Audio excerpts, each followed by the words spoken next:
এই যে আমি নায়েবে আমির সাহেব জীবন মালিক রুমের পুরো বক্তব্য ওই পাশের রুমে বসে শুনেছি।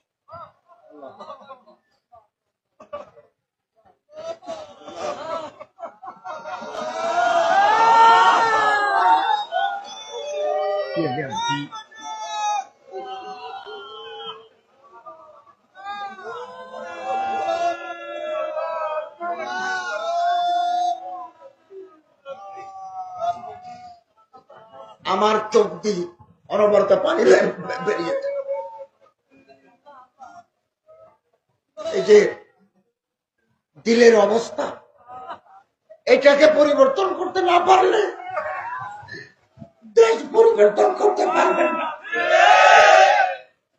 এটাকে পরিবর্তন করতে হবে,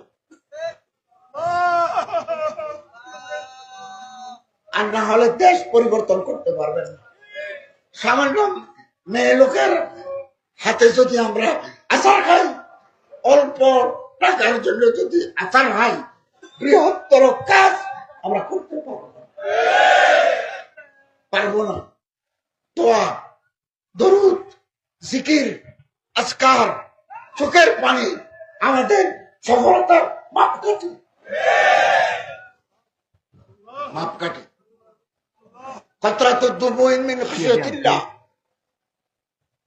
আল্লাহর ডরে যারা কাঁদে, এই চোখের পানি জাহান্নামের আগুন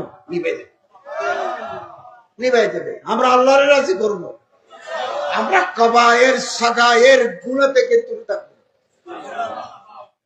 এবং সবসময় দোয়া করব। আমি সরকারের দায়িত্বে আসার পর আমার ভুল হতে পারে, আমার ইসলাহ করবেন, আমার সংশোধন করবেন, আমাকে পরামর্শ দেবেন, কিন্তু ফেসবুকে আজে বাজে কথা লিখলে ইসলাহ হবে না, গীবত হবে। আমরা ফেসবুকের নেগেটিভ এগুলো দেখার আমার টাইম নাই, দেখার টাইম নেই। আমরা আমার কাজ করতে থাকবো, কাজের মাধ্যমে প্রমাণিত হবে ইনশাআল্লাহ। আপনাদের সহযোগিতা চাই। আগামী দিনে নতুন স্বপ্নের যে অভিযাত্রা, সেটা মন্দিরে মসজিদে পৌঁছবে। এবং ভারতের দারুল উলুম দেওবন্দের শাহুল হাদিস হযরত আল্লামা মাওলানা আমিন পালনপুরি, আমাদের বাংলাদেশের চরমুনের তরিকার একজন হযরত মাওলানা ওমর সন্দ্বীপী, আমি রাষ্ট্রীয় দায়িত্ব নেওয়ার অল্প দিন পরে তিনি দেওবন্দ গেছেন এবং আমি নিজে